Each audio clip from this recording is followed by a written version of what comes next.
আসসালামু আলাইকুম।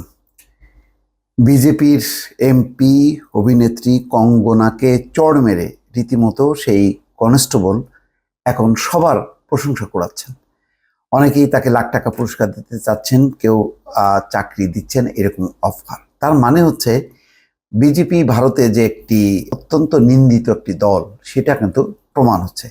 যদিও বলতে পারেন যে তারা তো জয়ী হয়েছে, হ্যাঁ, একটা ধারাবাহিকভাবে তারা ক্ষমতায় আছে, নানান মেকানিজম, প্রশাসন, প্রভাব মিলিয়ে এবং হিন্দুত্ববাদ এগুলোর উপর ভর করে তারা টিকে আছে। কিন্তু সাধারণের মাঝে যে আস্তে আস্তে মানে বিজেপির যে অত্যন্ত ঘৃণা কুড়াচ্ছেন বা নিন্দা কুড়াচ্ছে, তার একটা প্রমাণ হচ্ছে যে বিজেপির নবনির্বাচিত খুবই বিতর্কিত এই এমপি, যিনি অভিনেত্রী, বেফাস নানান রকম কথাবার্তা বলে আলোচনায় থাকেন, সেই কঙ্গনা রনৈত, তাকে চড় মারার পরও তার প্রতি মানে সহানুভূতি দূরের কথা, উল্টা যে চড় মেরেছে মানে তার জয়গান গাচ্ছে। যদিও তাকে মানে আটক করা হয়েছে, তাকে সাসপেন্ড করা হয়েছে, কিন্তু সে এখন রীতিমতো এক ধরনের নায়িকা হয়ে গেছে মানুষের মাঝে।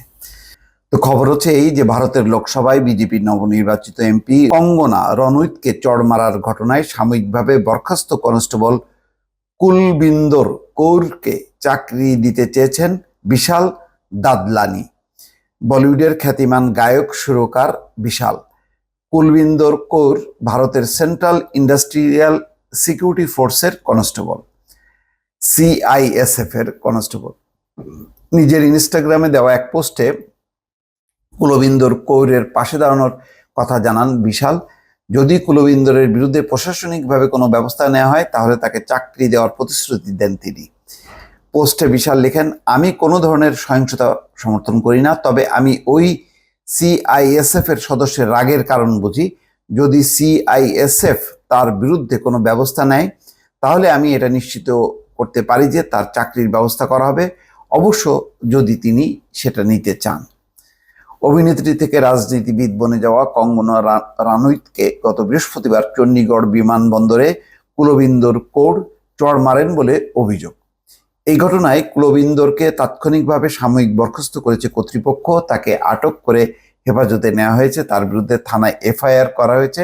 ঘটনা তদন্তের নির্দেশ দিয়েছে সিআইএসএফ। সদ্য সমাপ্ত লোকসভা নির্বাচনে হিমাচল প্রদেশের মান্ডি আসনে বিজেপির টিকিটে এমপি হন বলিউড তারকা কঙ্গনা। তিনি প্রথমবার নির্বাচনে অংশ নিয়েই জয় পেয়েছেন, কিন্তু প্রথমবার মানে নির্বাচনে অংশ নিয়ে জয় পেয়েছেন সত্য, কিন্তু এমন একটা দল থেকে মানে তিনি জয়ী হয়েছেন যে দলটা নানাভাবে বিতর্কিত। তার কাছে হেরেছেন কংগ্রেস নেতা বিক্রমাদিত্য সিং। বলা হচ্ছে ভারতে 2020 সালের কৃষক বিক্ষোভের সময় বিতর্কিত মন্তব্য করেছিলেন কঙ্গনা। এই কারণে তার উপর ক্ষুব্ধ ছিলেন কুলবিন্দর। সেই ক্ষোভ থেকেই তিনি কঙ্গনাকে চড় মেরেছেন। ওই সময় নির্বাচনে জয়ের পর দিল্লিতে আসছিলেন কঙ্গনা। চড় মারার ঘটনার পর একটি ভিডিওতে কুলবিন্দরকে 2020 সালের কৃষক বিদ্রোহের সময়কার কঙ্গনার বিতর্কিত মন্তব্যের বিষয়ে তীব্র আপত্তি জানাতে শোনা যায়। তিনি বলেন, সে সময় কঙ্গনা বলেছিলেন কৃষকেরা অর্থের বিনিময়ে দিল্লিতে বিক্ষোভ করছেন, বিক্ষোভ করার জন্য তাদেরকে 100 বা 200 রুপি করে দেওয়া হয়েছে। বিক্ষোভকারীদের মধ্যে তার মাও ছিলেন, অর্থাৎ মায়ের এই অপমানটা সে নিজে ধারণ করেছে এবং সুযোগ মতো তিনি সেটি প্রয়োগ করেছেন। কুলবিন্দর পাঞ্জাবের সুলতানপুর লোধির বাসিন্দা, তার স্বামীও সিআইএসএফ এর একজন সদস্য। কুলবিন্দরের ভাই শেখর সিং, তিনি একজন কৃষক নেতা, তিনি কিষাণ মজদুর সংগ্রাম কমিটির সাংগঠনিক সম্পাদক। এই হচ্ছে খবর। মোটামুটি এই খবরটা এখন সোশ্যাল মিডিয়া, গণমাধ্যমে ব্যাপকভাবে চাউর হচ্ছে। এই যে কনস্টেবল নবনির্বাচিত এমপি এবং বলিউড অভিনেত্রী কঙ্গনার গালে জোরে একটা কষে চড় দিয়েছিলেন। দর্শক ভালো থাকবেন, আল্লাহ হাফেজ।